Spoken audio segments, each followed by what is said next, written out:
जीव असत्य है। जीव भाव असत्य है। जीव अज्ञानता का नाम है, अज्ञान असत्य ही होता है। अज्ञान और अज्ञानी दोनों असत्य हैं। जो पूर्ण ज्ञान और पूर्ण ज्ञानी है वही सत्य है।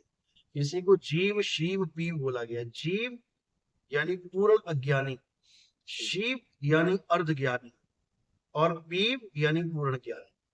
जीव पीव, जीव शिव पीव।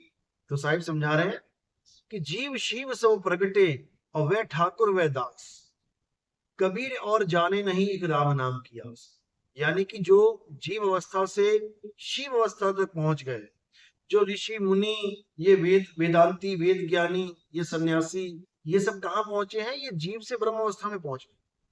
यानी ये जिस ब्रह्म को ढूंढना चाहते थे, ऐसी भक्ति इनको मिल गई कि यही ब्रह्म हो गए। अहम ब्रह्मस्मि, मैं ही ब्रह्म हूं, एको ब्रह्म द्वितीयो नास्ति, एक ब्रह्म ही है और दूसरा कोई नहीं है। वो इसको मान के बैठे। ये अर्ध ज्ञानी हो गए, आधे ज्ञानी। अब ये ना पूर्ण ज्ञानी है ना अज्ञानी है, बीच की अवस्था है। अब इससे आगे क्या है? इससे आगे पीव अवस्था है, जिसको कहा बहुबंधन में बांधे एक बेचारा जीव, और केवल छूटे आपने जो न छुड़ाए पीव। पीव अवस्था ही पूर्ण ज्ञानी अवस्था है। और जीव को शिव बनाने वाले दुनिया में तमाम गुरु बने बैठे हैं, जो आपको बताएंगे शिवो हम ही शिव हैं, अहम ब्रह्मस्मि, मैं ही ब्रह्म हूं। लेकिन कबीर साहब कहते हैं, अरे ब्रह्म बड़ा की जहां से आया, और वेद बड़ा की जिन निर्माया, ई मन बड़ा की जी मन माना, और राम बड़ा की राम ही जाना।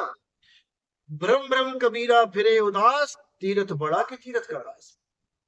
यानी अब हमने शिव अवस्था से भी आगे निकलना है, और वो क्या है? वो पीव अवस्था है। इसी को बोला कोटि तो ब्रह्मा भय, और कोटि भय ईश। ईश यानी शिव, और साहिब तेरी बंदगी से जीव हुए जगदीश। यानी ईश से भी ऊपर जगदीश पे आ जाओगे, ब्रह्म से ऊपर पार ब्रह्म पे आ जाओगे। वो ऐसा ज्ञान। तो कबीर साहब का जो ज्ञान है, वो तुम्हें किसी के आगे झुकना नहीं सिखाता, वो तुम्हें हो जाना सिखाता है। वो द्वैतवादी ज्ञान नहीं है कि तुम और परमात्मा आहार विहार कर रहे हो। कुछ नहीं कर रहे हो। ना आहार करोगे ना विहार करोगे, अचल हो जाओगे। सतगुरु के लक्षण कहूं, अचल विहंगम चाल। और हम अमरापुर ले गए ज्ञान सबल समझा। इसको समझ। गीता में अध्याय 2 24वें श्लोक में भी यही अवस्था की बात की जा रही है। हे अर्जुन, आत्मा अजन्मा है, नित्य है, शाश्वत है। आत्मा अचल है, सदा स्थिर रहने वाला है, और ये आत्मा ही सनातन है। यानी जो सनातनी हो जाएगा वो कभी चल अवस्था में नहीं रहेगा, वो अचल हो जाएगा। यही उसकी पहचान है। इसीलिए वो सत्य है। अचल हो जाना ही सत्य है। जो चल रहा है वो समय अंतराल में है। 5 मिनट में यहां पहुंच गया, 10 मिनट में, यानी वो समय सीमा के अंतर्गत आ गया। लेकिन जो अचल है वो समय से पार, काल से पार, अकाल हो जाता है।